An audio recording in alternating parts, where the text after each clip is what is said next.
I'm Sebastian, born and raised in Brussels, speaking French usually. Maybe you heard that already, a slight touch of French accent I have. And I will be joined during this session with, by Jonathan. Yeah, welcome from my side. My name is Jonathan. I manage some of our IDE-related teams like Cloud9, and we'll later give you a nice demo about an interesting capability we launched to help you debug applications. A great demo of a new feature that we just released last week. So I'm working in the software industry since the last 25 years, and I saw different things when I was working as consultant. I work with banks in Europe, small countries in Europe with a lot of banks. I saw big public institutions where the development team was not talking to the operation team. Two different teams reporting to different managers, even sitting in different buildings, never talking to each other. And sometimes as a consultant, I say, hey guys, you should talk together. And I organize a meeting, they start to talk to each other, and they start to understand each other's problems. And after the meeting, they thank me, saying, hey, thank you, finally we met these guys and we understand why it's important to do that for the deployment, or we understand the small change, the small things we can change in our code to make operation easier. I also work as a consultant for a bank, and they were deploying into production twice per year, every 6 months. And of course, it was a big bank weekend where everybody has to come back and work for the entire weekend. A lot of change going into production in one shot. And as a developer, if I miss that release window, it means my code will be delayed to production by 6 months. So talk about agility in this type of environment. And today, organization wants to be more agile, they want to be more productive, and that's why they are merging development and operation to create what we call DevOps, and that's what we are going to talk about for the next hour. So DevOps is not a product. I'm not going to sell you a product or a service. DevOps is really a culture here. And in this talk, we are going to show you how you can grow your team from one-person team, you and your laptop, maybe deploying manually to the cloud, to a team of hundreds of developers that are deploying thousands of times per day to the cloud. So when you start a new project, it's day one. At Amazon, it's always day one. You heard that already. And on day one, typically, you're on your laptop, and you're writing code, and you're prototyping your IDE, and it starts to work. So at some point, you want to deploy your application to a production environment. And you heard about public cloud, you heard about AWS, and you choose to deploy on AWS. And deploying to the public cloud gives you a couple of advantages. One of them is the agility. You are confident that if you need more machine to make a test, to experiment with a new IT, for example, you will get that extra capacity very easily. It will not be necessary to call your favorite hardware vendor and wait for a few weeks to receive additional hardware, put the hardware into racks, put the network, the cables, install the operating system, install the patch, the monitoring tools, the security package, whatever, and then finally get your server. No, in public cloud, you can just open the AWS console, start an EC2 instance, or start 100 EC2 instance and start to experiment directly. It will also give you the elasticity that you might require if your project is ever successful. The elasticity is the ability to give you more compute capacity, more storage, more memory, depending on the workload of your application.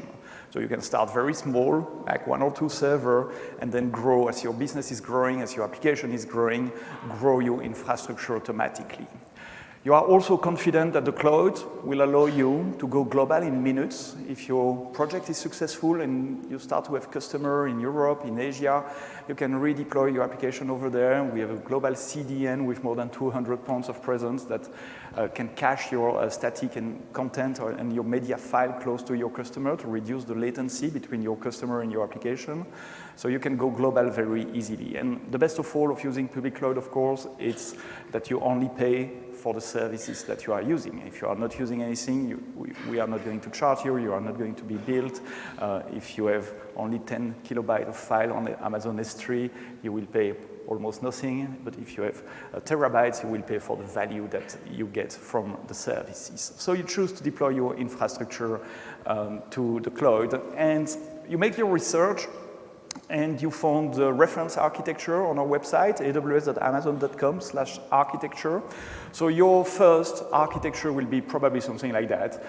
Single region, two availability zones. Availability zone, it's a group of data centers that are separate to each other in terms of risk, so they cannot be affected by the same risk at the same time.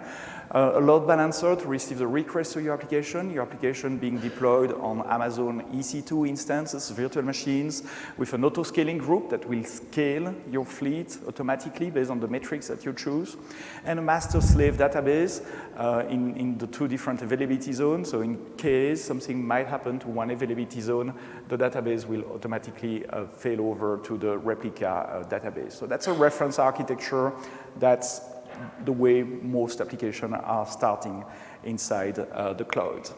And during that first phase, you will probably build that infrastructure in the AWS console. You are going to use what we call infrastructure as click, IAC, clicking in the console to create your VPC, to create your network, to create your instance, to configure DNS, to configure security groups, and everything. And infrastructure as click has a couple of advantages. Actually, it's very easy to discover the different services, to experiment with the different options, but it's very difficult to replicate. What if after a few weeks or a few months you need to create the same infrastructure because someone is asking you for a test environment, for example? Or what if you need to replicate your infrastructure in another region because you start to have customers in another region? That's very difficult because you don't have a recipe to recreate the exact same infrastructure. But let's face it, almost everybody starts to create infrastructure in the console at first. During that first phase of your project, you choose also your development tool. We do support your favorite IDE. We have a plugin for this IDE, the JetBrains IDE, so PyCharm for Python, IntelliJ for Java, Visual Studio Code and Visual Studio for .NET, Node, and other programming language. We have plugins that helps you to discover resources you have on your AWS account and to deploy code to your account as well. Very recently, last week, we also released a plugin for WebStorm and Rider from the JetBrains family. Using this plugin, you can develop locally, for example, a Lambda function, for example. Here I am in Java. No, in Python, and I can debug my code directly from PyCharm. I can run my Lambda function locally from my laptop in a Docker container that emulates Lambda, and I can deploy my function, my Lambda function to the cloud. So you can choose your IDE, you can install the AWS plugin, and start to interact with AWS services, AWS resource directly from your development environment. Another option for your IDE is to use Cloud9. Cloud9, it's an IDE, just like the one you're using on your laptop, but that one is running in the cloud. It's running inside an Amazon EC2 instance. So each developer can have its own IDE. You can collaborate as well. And one of the good things of using an IDE in the cloud is that you can create separate environments for separate projects. These days, many developers are full-stack developers. They're working in JavaScript, Node.js in the morning, Python in the afternoon. And if you provide different IDE, different Cloud9 instances for different projects, you can be sure that the artifacts from one or the dependency from one project will not pollute or break the environment for your other projects. It's like having pip-env applied to your entire machine and not just to a specific directory. So you learn about Cloud9 and you decide to use Cloud9. And your team is getting bigger, your deployment server, your production infrastructure got some visibility, so your management team allocate more developer resources to your team. The fact that you are using Cloud9 helps to bootstrap or to welcome new developers in the team very easily because you can just point them to a Cloud9 instance and they can start to work very quickly on your project. Problem, you are not alone. As soon as you are two developers, you need a way to share the source code between the different developers of your team. So you start to investigate different options to get a code repository.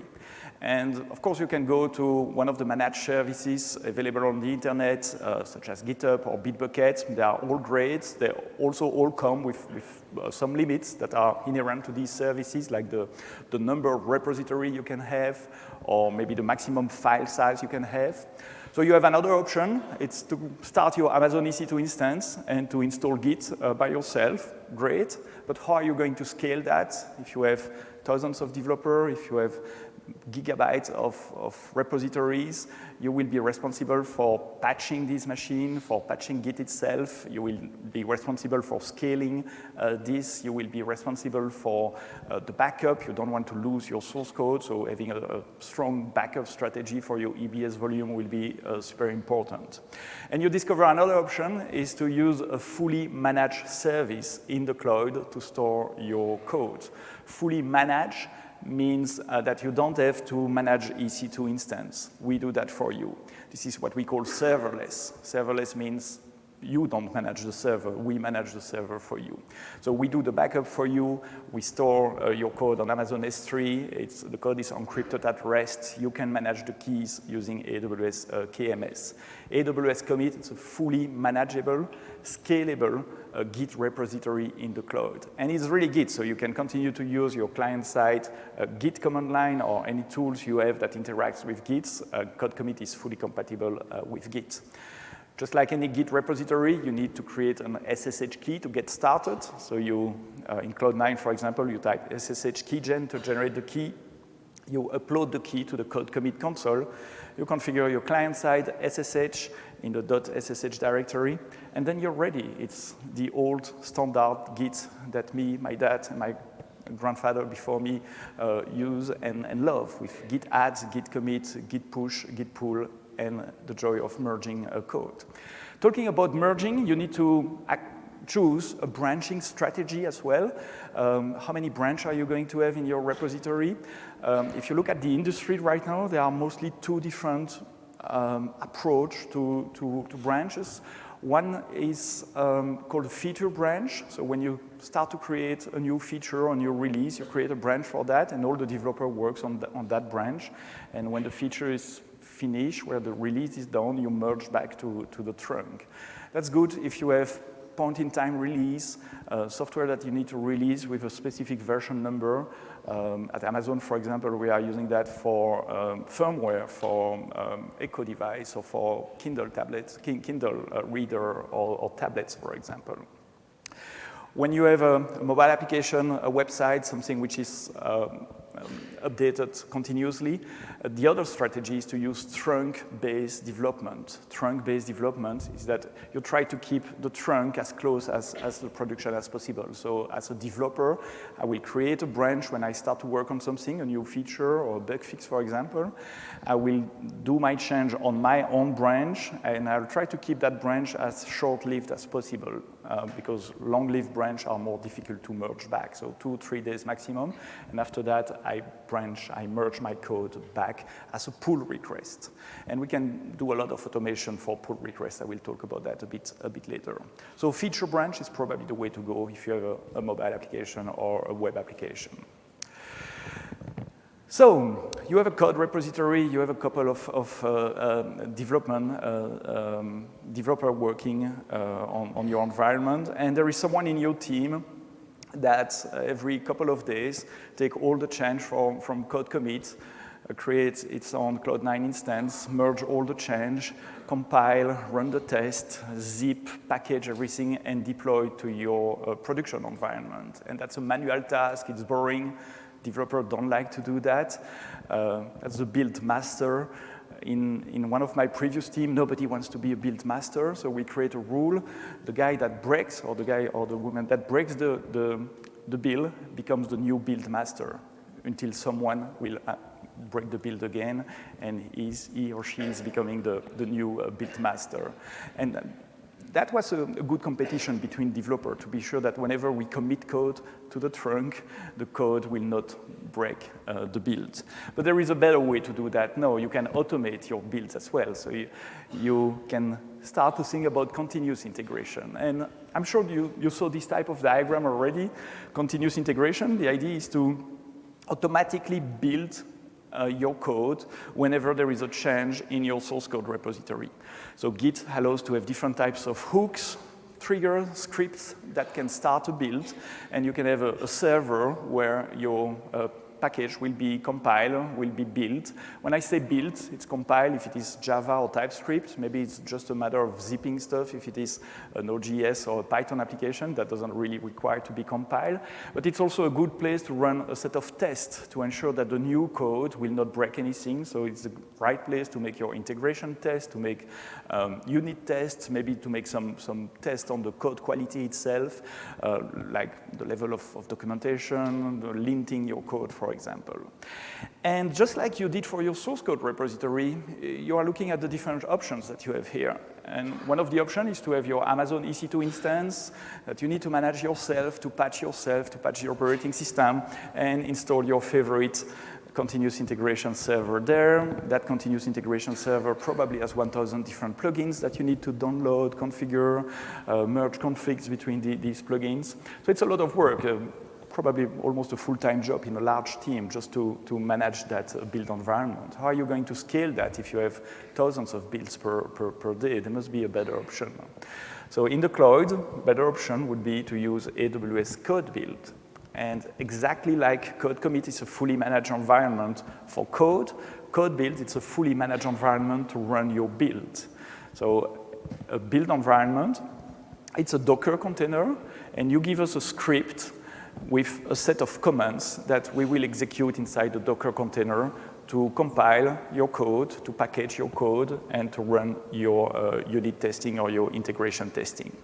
Code build will scale automatically, so you can have 1 build per day or 1,000 builds per day. We will scale that automatically, and you only pay for the time of the build, for the runtime of the build. So you decide to automate your build with code build. You need to give us a script, and the script, it's in a file called buildspec.yaml. It's a YAML file.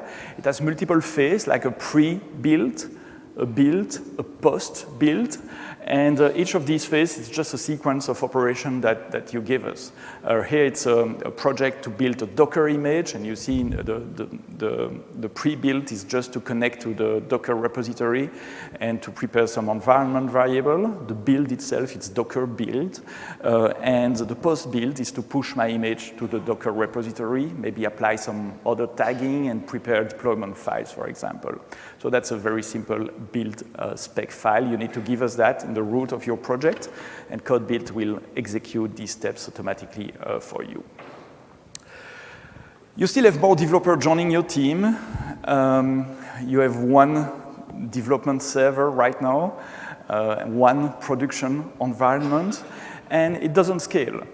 All your developer wants to have their own development environment so they can test their ID, they can break things without impacting their colleagues. So basically, you want to go from that architecture to this architecture. But of course, you don't want your developer to create by themselves their own environment in the console, because what are the chances that 2 developers are going to create the exact same environment? If you're just using the console, it will not scale. This environment will be different. So you will end up with development, test, and production environment that will be different. There will be different operating system version, package, dependencies version. Something will not be aligned. So what you are going to create if you use the console, it's a snowflake server or a set of snowflake server. You know snowflakes, from distance, they all look the same. But if you look closely at a snowflake, they are all different. And that's exactly what you don't want for your IT infrastructure. You want all the servers to be the same. So what are your options to have all your servers the same? It's to automate, of course. It's to automate the creation of your server, of your production environment, your development environment inside the cloud. And you have a couple of options to do that automation. You can use a script. I'm going to use Python and the DOP209-R1 SDK, the Python SDK, to create a Python script, that's great, and you can build an environment like that. But can you delete the environment with the same script? No, you will need to write another script to delete the environment, because the order of things matter. You need to create first the network, then the database, then the application server, and so on. What if you want to change something? You have your environment there, and you just want to apply a different settings, for example, for a security group. You cannot just change your script and re-execute the script, because it will create another environment. It will not apply just the change. So for that, we propose to solve that problem with AWS CloudFormation. And our customers are using AWS CloudFormation since many years to describe their infrastructure as a text file. You can describe your data center in a JSON or in a YAML file. And you give that YAML file to CloudFormation. It will, quote, quote, execute that YAML file in the cloud for you. It can apply a delta between a current environment and just a change, a one-line change in your YAML file. It can also delete your environment if you need to tear down your environment. For example, your development environment should be deleted at night because nobody's working with that, and you don't want to pay for resource that you are not going to use. CloudFormation, great. Hundreds of thousands of customers are using CloudFormation. But what we heard from these customers is that sometimes it's a bit verbose. You need a lot of lines of code to create basic infrastructure, like 200 lines of code to create a network. And it's text-based, so you cannot easily reuse or create higher-level construct, like best practice that you want to apply to your environment. You know, sharing code through copy-paste, it's not the best development practice. That's why we created the Cloud Development Kit. AWS last year launched the Cloud Development Kit. It's GA since a few months now. And the idea with the Cloud Development Kit is that you can use familiar programming language, such as TypeScript, JavaScript, C#, Java, Python, to describe your infrastructure. Because it's a real programming language, TypeScript, JavaScript, you can create higher-level construct objects that encapsulate some default behavior that you want all your development to share, like the best practice for your architecture, for example. So a construct is just a class, an object that you define that encapsulates some behavior. And what does the CDK? It's actually generating CloudFormation. So we are not reinventing the wheel. The CDK compiles to a YAML file for CloudFormation, and then you can use the CDK command line to execute that CloudFormation in the cloud for you. That's an example of a CDK script in TypeScript, this one. Creating a VPC, it's 2 lines of code. And can be 1 line of code if you take all the default, for example. Here I limit my VPC to 2 availability zones instead of 3. So 2 lines of code that will generate 200 lines of YAML for CloudFormation. You can define dependencies like an HTML static website. You can create user data. User data, it's a small shell script that you give to your Amazon EC2 instance, and when it boots the first time, it will execute that script to install some package or install your application. You can create an auto-scaling group. Remember the service that allows to scale in and out your fleet of applications, specifying the instance type, the operating system, the size of your auto-scaling group, the permissions, for example, or the user data script. And when everything compiles, you just type CDK Deploy, and it will deploy that infrastructure for you in the cloud. And remember, it's a programming language, so working inside your IDE, Cloud9, or other IDE, you can have syntax highlighting, you can have code completion, you can have refactoring, because it's plain TypeScript, JavaScript, or Java, Python, for example. So now you are automating the creation of your environment. You have your source code in code commits, you have automatic build in code build, and you have CDK script to generate your development environment for each developer, your different test environment, and your production environment. What about the deployment itself? After code build finish and you have the new version of your application, which is package, how do you bring that package to your different test environment and to your production environment? So Code Deploy, it's a fully managed service that helps you to deploy code wherever you want to deploy your code. Code deploy can work with Amazon EC2 instances, obviously, but it can also deploy code to on-premises. If you install a small agent on your on-premises machine, code deploy can orchestrate the deployment between the cloud and on-premises. It can deploy to Docker container running in an ECS cluster, for example, or EKS cluster, and it can also deploy a Lambda function. And if you have multiple deployments like that, test, prod, you need an orchestrator, or you need a workflow. You need someone that controls the different steps, that decide when to go from one step to the other. Maybe you might have manual steps as well, like a manual approval before going to production. And that's the role of code pipeline. Code pipeline, it's a fully managed workflow that orchestrates your deployment pipeline inside the cloud. So we have the whole family there: code commit, code build, code deploy, and code pipeline. And code deploy can do some interesting, or can apply some interesting deployment strategy. But before talking about deployment strategy, remember that with code pipeline and code deploy, your pipeline can be as simple as you want. Source, build, deploy. That's the example I will show you in a demo in a minute. But it can be also extremely complex depending on the need of your organization. It can go across multiple AWS accounts. You can trigger a pipeline programmatically with a Lambda function.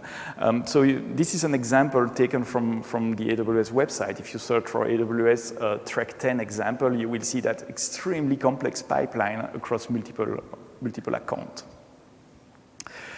What about creating this pipeline automatically as well? You don't want to go in the console and for each environment create a pipeline and configure code deploy. You can do that with the CDK as well.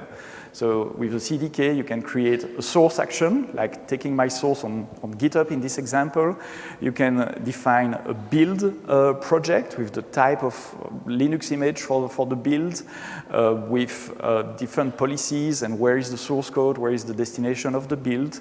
You can define a deployment action. In that case, I'm deploying my Docker container to ECS. And once you have these three elements, source, build, and deploy, you can pipe them together in a pipeline with 3 stages: get source, build Docker image, deploy to ECS. So your deployment pipeline, your development infrastructure to bring code to production can also be created automatically using the CDK. Going back to code deploy, typically code deploy will deploy your code with a policy that we call rolling upgrade, and that's probably what you're doing today in your data center as well. When you do rolling upgrade, you take one machine at a time outside of the load balancer, you update the version of your application on that machine, and you bring that machine back into the load balancer game. Quite easy, quite efficient, but there is a couple of issues with that type of potential issue with that type of deployment. And one of them is, what if you need to roll back? What if in the middle of the deployment, you realize that something is not working as expected and you need to roll back and revert back to the previous version? It's very difficult to do if you do rolling upgrade. In the cloud, you have another option, which is called blue-green deployment. With blue-green deployment, the idea is to create another infrastructure next to your production infrastructure and progressively shift the traffic to the new version of your infrastructure. So you're not only deploying a new version of your application, you're recreating your entire production infrastructure for each single deployment. That's something you cannot do on premises, right? You cannot call your favorite hardware vendor to say, hey, I need to buy another data center to deploy the next version of my application. So with blue-green, you have production in blue. Code deploy will automatically create another production environment for you. Let's call it a green environment. It will create the infrastructure. So in this example, it's a couple of Docker containers. It will configure the load balancer to load balance requests to the green environment. It will create a testing endpoint and send some traffic test to that endpoint. If the test is okay, then it will start to progressively move the traffic from the blue environment to the green environment. And if everything goes well, eventually all the traffic will end up on the green environment. And while you are doing that, you need to create alarms. You need to monitor your green environment, because if anything goes wrong, then code deploy will stop the deployment. And stopping the deployment is very easy. It's just reconfiguring the load balancer to send 100% of the traffic to the blue environment. So it's very quick. It's a quick operation. So knowing your baseline, knowing your alarms is super important, because that's what code deploy will choose to abort your deployment. So it's up to you to monitor technical metrics or business metrics. One of the business metrics we do monitor at Amazon, it's the number of purchases per second on the retail website. If that metric drops during a deployment, it's not because customers do not want to buy from Amazon.com anymore. It's because something prevents them to buy from Amazon.com. So we don't try to fix anything. We first switch back the traffic to the old version of the deployment, and then we start to find the root cause and to fix that. So let's see that. I have a 10-minute demo here where I'm starting from a GitHub application. It's a Python Flask application that talks to DynamoDB to accept sign up. That application is deployed into a cluster. It's a Docker cluster, an ECS cluster, and I have a pipeline. The pipeline that I use, that I show you on the slide from the CDK, that's the CDK code that creates that pipeline with source, build, and deploy. The application is a really very simple HTML, Python. It's running inside a Docker container. You can go to my GitHub and you will find the sample application there. Let me show you the application when it's deployed, saying, hey, the next big thing is coming in a city. And what I'm going to do is to make a change. Okay, the user can register, of course, and these data are saved into DynamoDB. So what I'm going to do here, I'm going to make a change in the application, and I will make a git push to show you the pipeline in action. So I have the HTML file here with the text that you saw on the screen. I have the Python code, just to show you that it's really a regular, very simple application. It has two roads, a road for index and a road for the sign up. I have a Docker file where I install Nginx, I install the dependencies, mostly Flask, Python, a couple of configuration files for Nginx so that it can route the traffic to my Python application, and then I just start the web server inside the container. And I have a build spec file that code build will use to build that container. It's the exact same file as the one I show you on the slide before. So logging to my ECR, the Docker repository, preparing environment variable, building my Docker container, tagging my Docker container, pushing my Docker container to the repository, and then preparing a couple of files that code deploy will use to actually deploy that container inside the ECS cluster. And the output of the build is really three files. It's the definition of my Docker container. It will help code deploy to know what to deploy and how to deploy that. So let's make the change. Before that, yes. Let's go to the build. So I have the build project. I have the deploy phase. And inside the deploy phase, this is where I configure code deploy to make the blue-green deployment. So code deploy has that concept of application, and that application is configured in such a way that it will trigger a blue-green deployment. So in the configuration of code deploy, you need to tell us where to deploy, so which cluster. Here I have my ECS cluster, the name of my cluster, and the name of the service inside the cluster. And blue-green deployment, it's heavily dependent of load balancer, as I explained before, so you need to give us the name of the balancer, the testing endpoint, and the target groups for the blue and for the green environment. You also choose how long do you want to keep the test traffic on the testing endpoint. It's a demo, so 5 minutes. And once the green deployment will receive production traffic, how long do you want to keep the blue environment? It might be days or weeks, for example, to be able to revert back just in case you notice something is going wrong on your deployment. And the pipeline, I show you the pipeline already. It's very simple: source, build, and then deploy.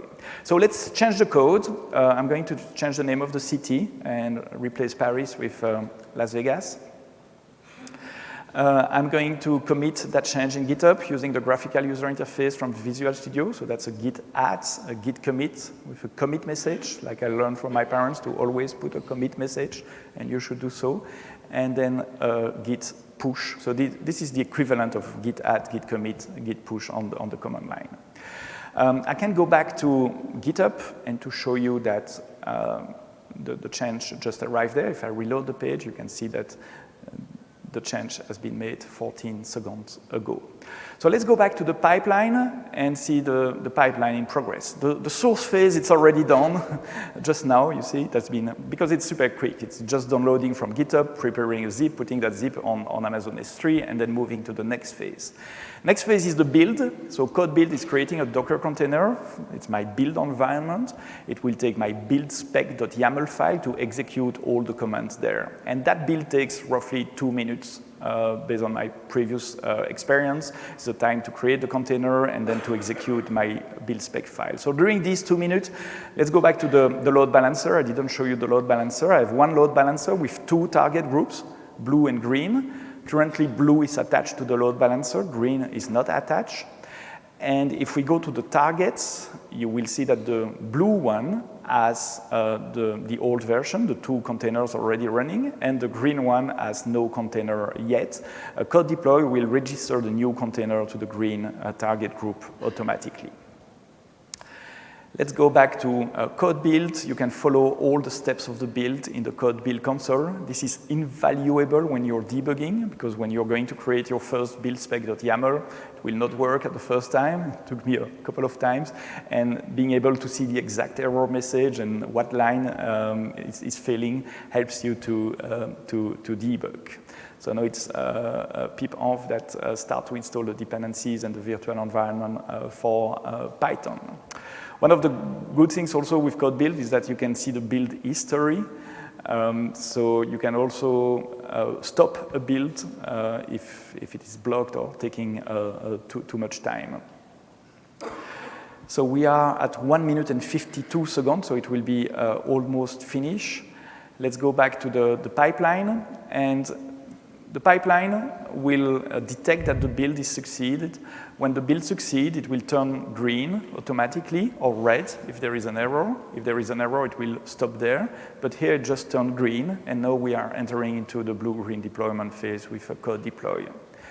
And you can also follow the steps from code deploy. So you can go to the code deploy console, and from there, see the different steps. The first step is to create the infrastructure. So right now, code deploy is creating 2 new containers and registering these 2 containers to the green target group of my load balancer.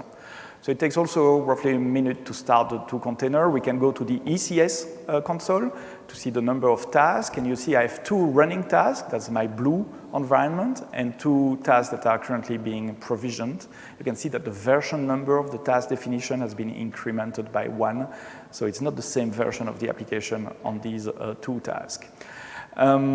If we look at the load balancer, you will see that code deploy will register the container to the green target group, and we have already 1 Docker container which is registered, and the second one will be registered in just a minute. And now we have the second one. So now that we have the green environment ready, code deploy will start to send testing traffic to that environment. So testing traffic is on a different listener, so it's a different endpoint, a different address. And you can run script or give that address to some of your customer or QA people to test that. So here, if I change my URL to :8080, you will see that it's the new version of the application that has been deployed there. In production, I still have the old version on the port 80. So the test will stay there as long as you define. I define it for 5 minutes.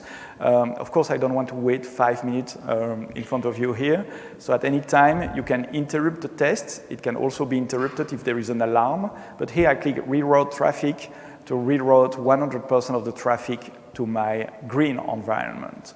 So right now, code deploys change the load balancer configuration and sends 100% of the traffic to the new green environment.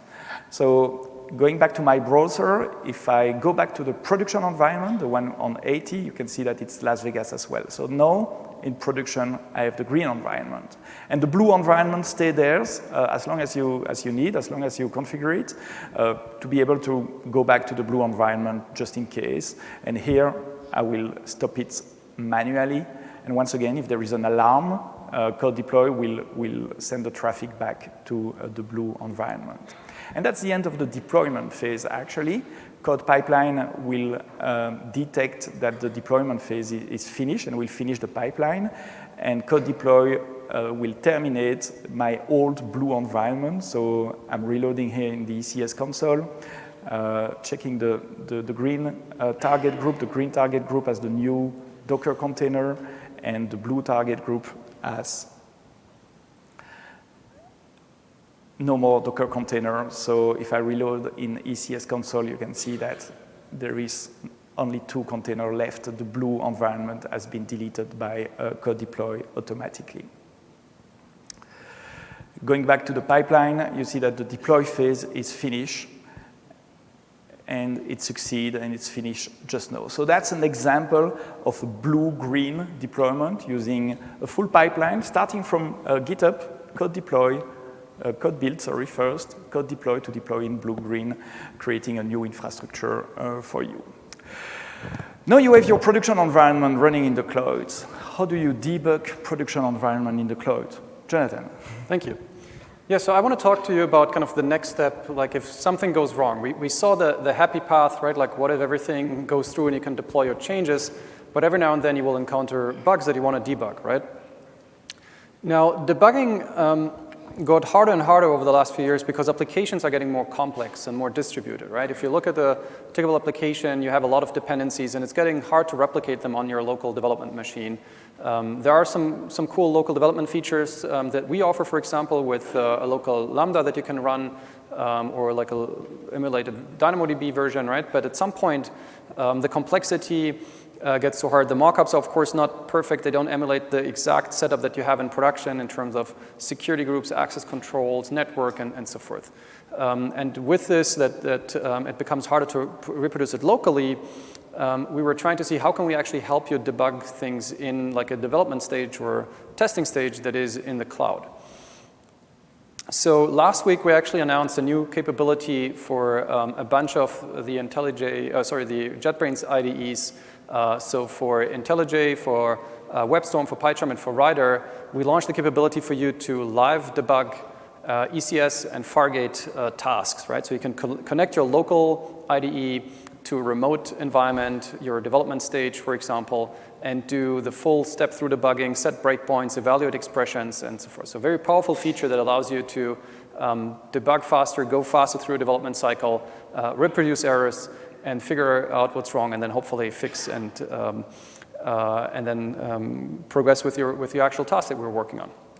So I want to show you a demo about that. So what we have here is a simple Java application in IntelliJ, right? Pretty simple class file with a few print statements. And then here on the left, I'm connecting to my ECS cluster, enable debugging, and then pick a role that should be used, and now start the instrumentation process. This is something you have to do once with your ECS cluster, something we also recommend you do not with a production environment, right? Because we're now adding some additional instrumentation. We're adding essentially a sidecar proxy to the container so that we can path the traffic through that, do the connection to the local IDE. This takes like 1 to 2 minutes. That's why we're speeding this up a little bit. Like I said, this is something you have to do once. And once this is complete, you can connect your local IDE to it and have a pretty much standard local debugging experience as you used to from IntelliJ, from Rider, from WebStorm, and PyCharm. So the instrumentation completed here. What we can do now is connect again to the ECS cluster. What you can see here is that now we have this nice debug symbol, and we can start enabling debugging. This is now pretty much what you would do locally, right? Like I define what is the class that I want to debug, what's all the settings that I need for the build stage, right? Like how do you want to run Maven and all of that, these things. Again, pretty simple, pretty comparable to what you would do locally, exactly the same experience. I'm configuring here 2 environments, so I want to have 2 debugging sessions in order to show you that you have independent, isolated environments here that you can manipulate separately. So we do the same thing. We enable debugging. Now we would do the Maven build run, which takes, again, a few seconds, right? And after we completed that, we will be able to go through, you can see here we have 2 breakpoints set that we will walk through the live remote ECS environment that I don't have local on my machine. So now we have here the 2 debug sessions, debug session 1, debug session 2.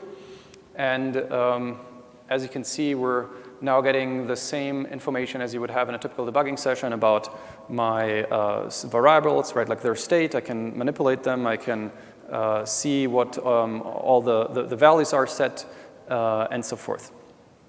And again, in 2 separate executions, right? So we see the print statement for both of them that we have here in the first line. We stopped at the first breakpoint, and now we can introspect the settings. We can evaluate expressions. We can override values. So here, for one of the 2 sessions, we're setting a value to 343, and go step over the debugging step, right? And in the other session, it's still set to the old value. So now if I complete this and go to the final print statement, you can see the output is different, right? So there are 2 separate isolated debug environments. I was able to do all the local evaluation that I'm used to from my local debugging experience. Again, the goal is it's pretty much the same thing as you would do local debugging. Now the trick is we're actually connecting to remote ECS or Fargate container so that I can have everything that I'm used to from my local experience with the remote cloud resources. Today we support those 4 IDEs that are listed from the JetBrains family.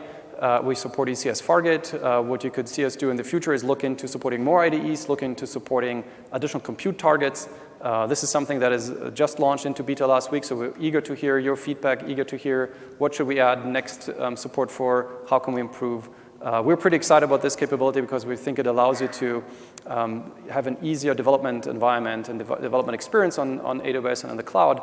So we're very excited to hear your feedback for that. And with that, I would hand back to Sebastian. Thank you, Jonathan. That's quite impressive. Put a breakpoint in the cloud and actually execute step-by-step code running in the cloud. Your development team is growing. You have automated your full pipeline.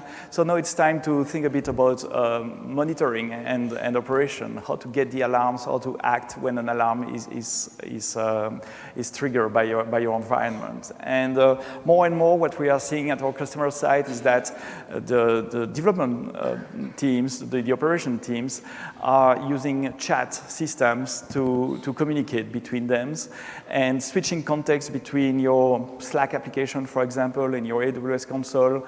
It's not always as easy as you want. So using a Slack channel or Chime channels allows the team to stay in touch on the go or on the office.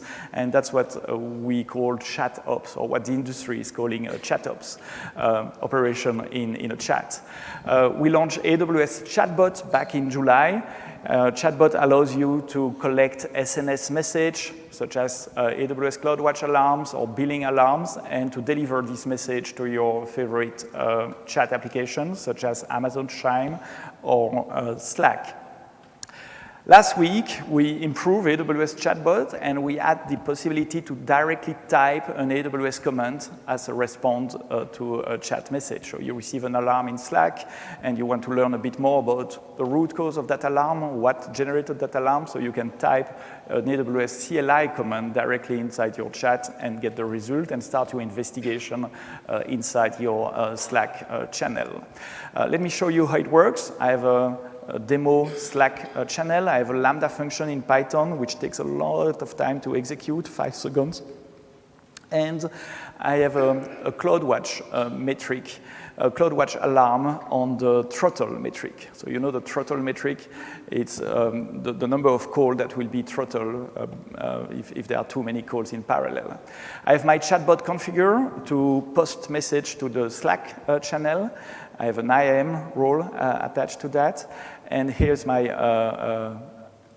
Slack channel. So let's generate some load on my function. So I'm calling it 1, 2, 3, 4, 5 times. You can see that the first call will return 200. That is OK.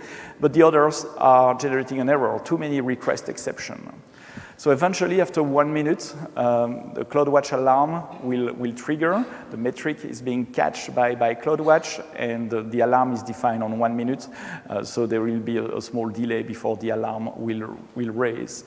I didn't mention that, of course, you cannot type any AWS command in the Slack channel. You associate an IAM permission, and so you can finally control what type of operations are available in the Slack channel.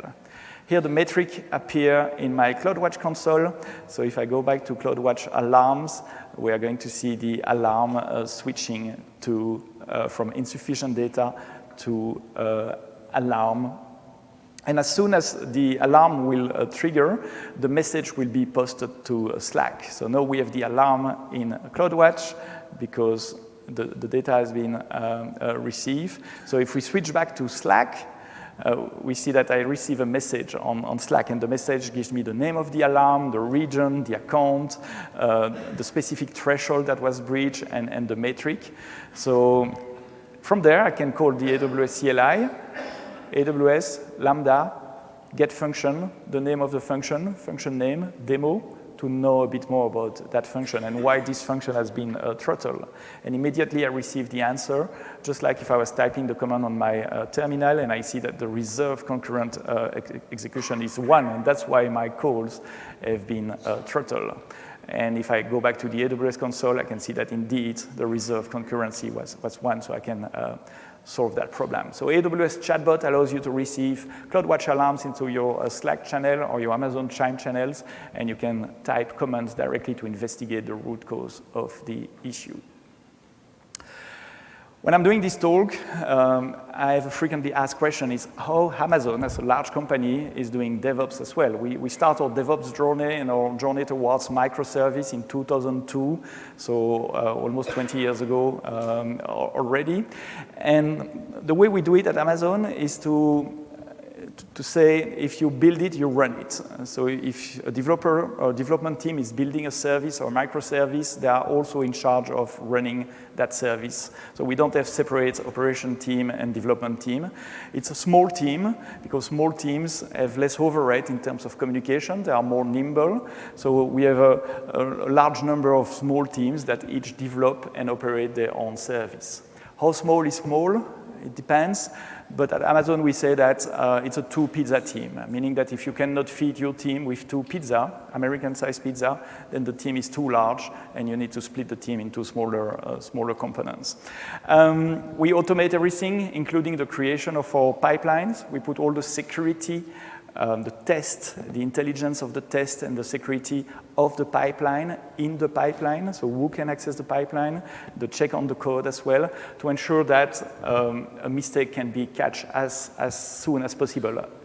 Every time someone commits code, there is a series of tests that are run to avoid a human error to arrive into production. This is what we call to have belts and suspender. And of course, the infrastructure is run as code as well.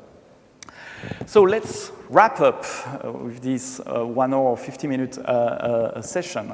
What we build, we start with your laptop, a new single developer on your project, typing code, and we progressively build a system where teams of developers can be responsible of their services. They can create their own deployment pipeline using code commit, code build, code deploy, code pipeline. You automate the creation of this pipeline. You automated the creation of the development environment, the test environment, the production environment using the AWS Cloud Development Kit, CDK. And you choose code commit with a trunk-based source control to share the source code across all your development team. The message to remember is think big. You do not need to start with something as complicated as on the previous slide, but try to shoot for the moon. what would be the perfect deployment process for your product or for your team or for your customer? What is the perfect deployment process that will maximize the value for you, the number of deliveries for your customer, and minimize the friction, so the rollback, the number of time you need to roll back. So try to shoot for the moon. It might take years to get there. Start somewhere, start small, and then iterate based on customer feedback or your developer feedback. Think about the impact of technology on your team as well.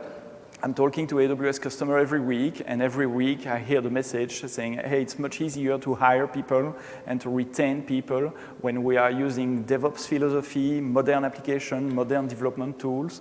That's one of the impact of choosing this type of technology as well. Your teams, your tech team will have fun using this type of technology. Remember that money is not the only motivation for tech people. Having great technology and fun environment, it's often a factor of motivation for your development team as well. So it's okay to start small, choose something small and start there. And don't be afraid of automatic deployment. Remember my bank I talked about at the beginning of this talk? They were deploying twice per year into production.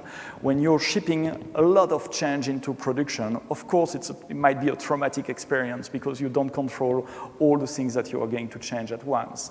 But if you deploy small unit of change one by one, it's very easy to roll back if there is a breaking change and come back and undo your deployment. So don't fall into the do not deploy on Friday fallacy. I guess many of you heard already or maybe applied this type of policy inside companies saying, no, I don't want to deploy on Friday because I don't want to be called back during the weekend. A deployment into production, it's a non-event in your IT organization. It's normal day-to-day life. It's day-to-day business. Remember also that if you really want to innovate and to provide added value for your customer, you must ship your code as quickly as you can from the developer machine to production, because the only place where code is happy is in production. Code is not meant to be and to stay in the GitHub repository. It's a liability for you. You invest time and money to write that code, to test that code. And it doesn't bring you any added value. It doesn't bring any added value to your customer to stay in a Git repository. So the only place where code should be is in production. It's up to you to put in place systems to reduce the time from code to production, but to do that in a safe environment where it's actually safe to deploy, and to minimize any type of friction, to minimize the type of error. Don't fall into the deployment trauma. So try to make the right thing easy and automatic and make the wrong thing hard. The right thing is to ship code to production. The wrong thing is to ship a bug to production. Thank you very much. I will take your feedback on my Twitter, Sebsto. I'm sure, Jonathan, you will do the same. Happy to continue the conversation after this talk. And don't forget to complete the survey in the mobile app. Thank you. Thank you.